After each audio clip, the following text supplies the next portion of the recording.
Hello అండి, welcome to my channel. నేను మీ శోభ. ఇప్పుడు బంగాళాదుంపలతోటి చాలా ఈజీగా ఫ్రై ఎలా తయారు చేయాలో చూసేద్దాం. పొటాటో ఫ్రై కోసం నేను బంగాళాదుంపల్ని ముందుగానే నీట్గా కడిగి పక్కనైతే పెట్టేసుకున్నాను. అంటే దీనికి మనకి తొక్క ఏం తినవసరం లేదు, అలాగే ఉడకపెట్టిన కూడా అవసరం లేదు. ఇలాగా సన్నగా కట్ చేసుకొని పక్కనైతే పెట్టేసుకుంటే చాలా తొందరగా క్విక్గా మనకి ఆవిల్లోనే మనకి ఉడికిపోతుంది అనమాట.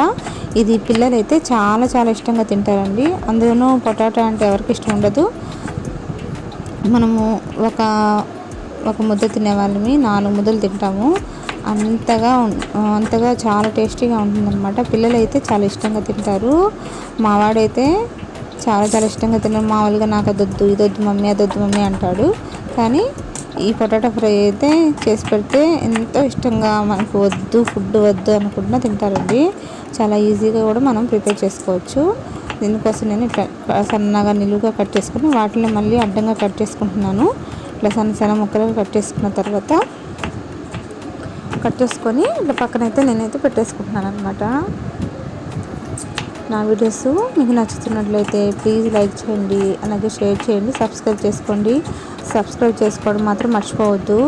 చాలామంది చూస్తున్నారు కానీ సబ్స్క్రైబ్ అయితే చేసుకోవట్లేదు. సబ్స్క్రైబ్ చేసుకోండి. అలాగే ఇంతవరకు సబ్స్క్రైబ్ చేసుకుని నా వీడియోస్ చూసిన ప్రతి ఒక్కరికి చాలా థ్యాంక్స్ అండి. మనము బంగాళాదుంప అయితే కట్ చేసి పక్కన పెట్టేసుకున్నాం కదా.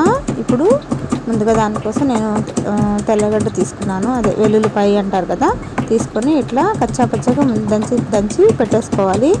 దీన్ని వెల్లుల్లి కారం అని కూడా అనొచ్చు. ఎందుకంటే వెల్లుల్లి కారంకి తెల్లగడ్డ కారము రెండే కదా వేస్తాము.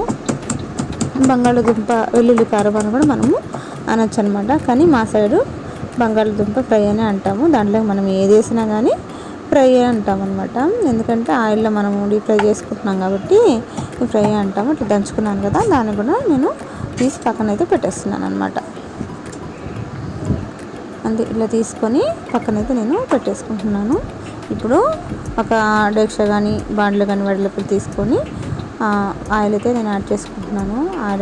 ఆయిల్ కొంచెం ఎక్కువైంది కదా, కొంచెం ఇంత ఆయిల్ అయితే అవసరం లేదు, కొంచెం నేనైతే తీసి పక్కన పెట్టేస్తాను అనమాట. ఒక 5 టేబుల్ స్పూన్ వరకు ఆయిల్ అయితే పడుతుంది అనమాట. అంతే, ఇలా ఆయిల్ వేసుకున్న తర్వాత ఆయిల్ వేడైన తర్వాత ఆవాలు రొటీన్గా మనం ఏం వేసుకుంటామో అవి వేసుకోవాలన్నమాట. ఆవాలు, అదేవిధంగా జీలకర్ర కూడా నేను యాడ్ చేస్తున్నాను.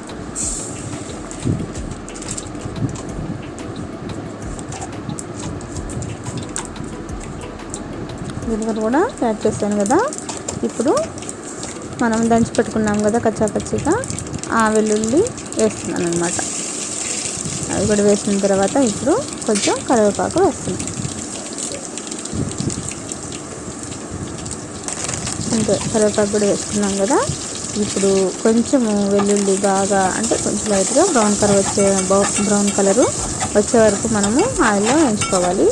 ఆ తర్వాత కట్ చేసి పక్కన పెట్టుకున్నాం కదా మన బంగాళాదుంప ముక్కలు, వాటిని యాడ్ చేసేద్దాం.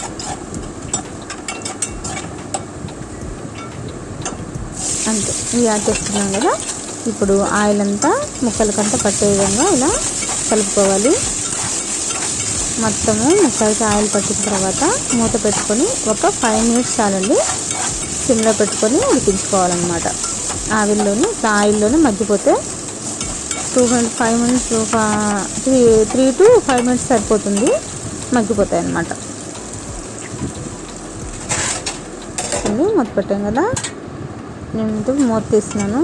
చూడండి, ముందుకి ఇప్పటికి ఎంత చేంజ్ కనిపించిందో, పూర్తిగా అవి మగ్గిపోయాయి. ఇప్పుడు అవి ఉడికేయలేదని ఇట్లా జస్ట్ అట్లా అన్నానండి. బాగా అయితే 2 ముక్కలు అయింది కదా, ఉడికిపోయింది. ఇప్పుడు మూత అయితే మూత అయితే పెట్టకూడదు అనమాట.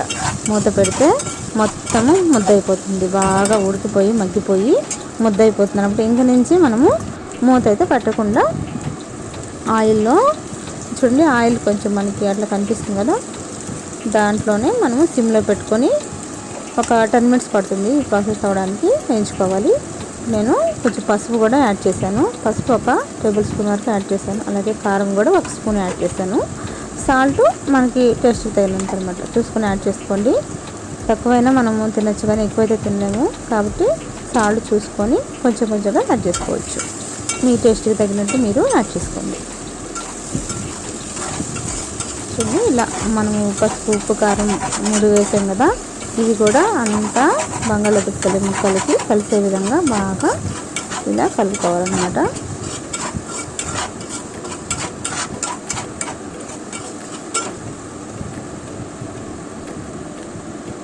కలుపుకొని ఉప్పు సరిపోయిందో లేదో చూసుకోవాలి. తక్కువ అయితే కొంచెం అడ్జస్ట్ చేసుకోవచ్చు.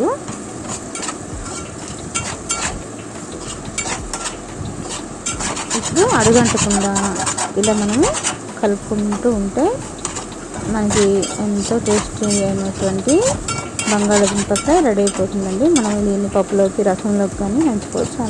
అలాగే కూడా కలుపుకొని తినేయచ్చు అనమాట.